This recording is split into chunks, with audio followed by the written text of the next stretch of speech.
पिता, पुत्र और पवित्र आत्मा के नाम में आमीन। जय मसीह की सभी को। मैं आकाशदीप मरांडी और आज हम पाठ पढ़ेंगे 26 जून गुरुवार का 12वां सामान्य सप्ताह, संत जोसे मारिया। पहला पाठ उत्पत्ति अध्याय 16 पद संख्या 1 से 12, पद संख्या 15 से 16, या उत्पत्ति अध्याय 16 पद संख्या 6 से 12 और पद संख्या 15 से 16। उस समय से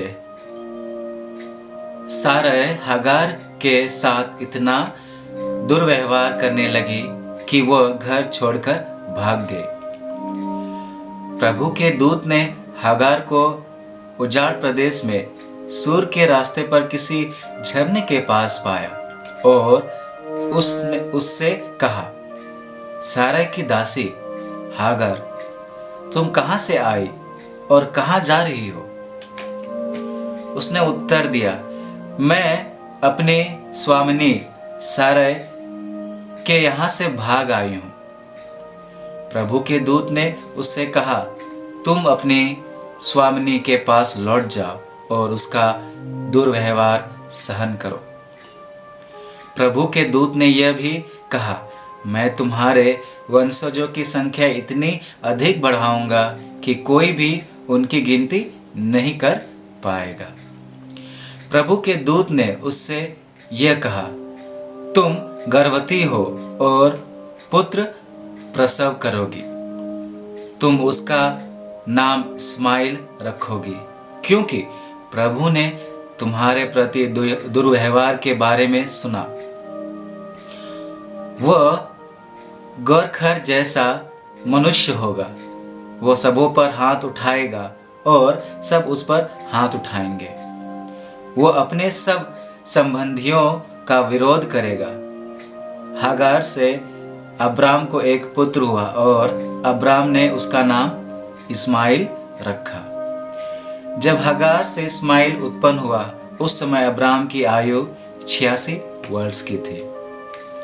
सुसमाचार मत्ती अध्याय 7 पद संख्या 21 से 29।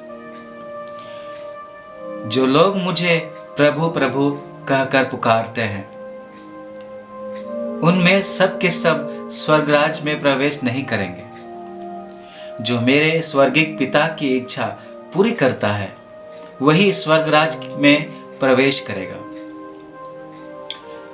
उस दिन बहुत से लोग मुझसे कहेंगे, प्रभु, क्या हमने आपका नाम लेकर भविष्यवाणी नहीं की? आपका नाम लेकर अबदूतों को नहीं निकाला? आपका नाम लेकर बहुत से चमत्कार नहीं दिखलाए? तब मैं उन्हें साफ साफ बता दूंगा, मैं तुम लोगों को कभी नहीं जाना। कुकर्मियों, मुझसे दूर हटो। जो मेरी ये बातें सुनता और उन पर चलता है, वह उस समझदार मनुष्य के सदृश है जिसने चट्टान पर अपना घर बनवाया था। पानी बरसा, नदियों में बाढ़ आई, आंधियां चली और उस घर से टकराई, तब भी वो घर नहीं ढहा, क्योंकि उसकी नींव चट्टान पर डाली गई थी। जो मेरी ये बातें सुनता है किंतु उन पर नहीं चलता, वो उस मूर्ख के सदृश है जिसने बालू पर अपना घर बनवाया।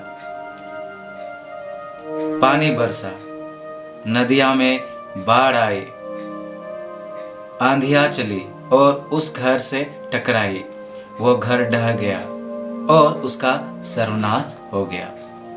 जब ईसा का यह उपदेश समाप्त हुआ तो लोग उनकी शिक्षा पर आश्चर्यचकित थे, क्योंकि वे उनके शास्त्रियों की तरह नहीं बल्कि अधिकार के साथ शिक्षा देते थे। चिंतन। रंग रूप तो आंखों तक ही सीमित है, पर अच्छे गुण अंतरात्मा की सुंदरता है। ईश्वर ने हमें विभिन्न वरदानों से विभूषित किया तो है, पर हमारे अच्छे कार्य ही हमारे व्यक्तित्व की सुंदरता को निखारते हैं। प्रभु कहते हैं, जो मेरे स्वर्गिक पिता की इच्छा पूरी करता है वही स्वर्ग राज में प्रवेश करेगा। ऐसा कहकर वे हमें हमारी जिम्मेदारियों का एहसास कराते हैं। विवाह एक रीति रिवाज है जो दिखलाई तो देती है, पर इसकी सुंदरता एक दूसरे को प्रेम करने में निखरती है।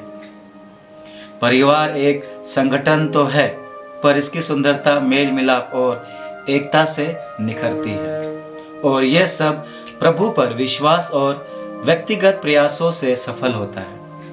आज हम मनन करें, क्या हम अपने जीवन की सुंदरता को निखारने में प्रयासरत हैं। अनुवाक्य। प्रभु की स्तुति करो क्योंकि वो भला है। जय घोष। हालेलुया। प्रभु कहते हैं, यदि कोई मुझे प्यार करेगा तो वो मेरी शिक्षा पर चलेगा। मेरा पिता उसे प्यार करेगा और हम उसके पास आकर उसमें निवास करेंगे। हालेलुया।